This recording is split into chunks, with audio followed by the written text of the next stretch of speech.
हौसले बुलंद हो तो मंजिले दूर नहीं होती असं म्हटलं जातं. हजारो तरुण स्वप्न बघून पुण्यात येतात, अधिकारी व्हायचं स्वप्न बघतात आणि लहानशा खोलीत दिवस काढतात आणि अर्थात एक निकाल येतो आणि त्या तरुणांचं आयुष्य पलटतं. काल UPSCचा निकाल जाहीर झाला आणि त्यात धनंजय दिघे जो अहिल्यानगरचा आहे तो पास झालाय. धनंजय आपल्यासोबत आहे.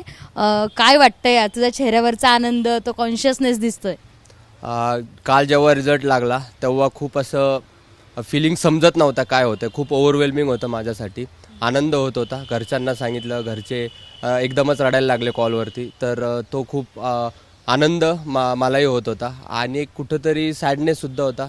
कारण माझे जे मित्र होते माझ्यासोबतचे, जे माझ्याहून जास्त डिझर्विंग होते, त्यांचंही नाही झालं. तर कदाचित त्यांच्यासाठी थोडंसं सॅडनेससुद्धा वाटत होता. एकूण तर म्हणजे अशी मिक्स्ड फिलिंग होती. कितवा रँक आला आहे? किती वर्ष झाले तू तयारी करत होता आणि हे सगळे वर्ष कशी काढलीत नेमकी? हा माझा थर्ड अटेम्प्ट होता. मी अभ्यास 2022मध्ये सुरू केला. 23मध्ये मी फर्स्ट अटेम्प्ट दिला. तेव्हा माझी प्री क्लिअर नव्हती झाली. सेकंड अटेम्प्ट मध्ये माझी प्री क्लिअर झाली पण मेन्स क्लिअर नाही झाली. आणि ह्या वर्षी फॉर्च्युनेटली तिन्ही क्लिअर होऊन माझा ऑल इंडिया रँक 529 आला. आणि अधिकारी व्हायचं कधी ठरवलं होतं? कितव्या वर्षी, कितव्या वर्गात? ते माझं लहानपणापासूनच स्वप्न होतं. म्हणजे बघायला गेलं तर 8वी 9वी मे बी तेव्हापासून असं. घाबरून जाऊ नका, सोबतच आपल्या मानसिक आरोग्याची तेवढीच काळजी घ्या आणि सातत्यानं अभ्यास करा. हेच तुम्हाला यशाकडे नेतील असं दादाचं म्हणणं आहे.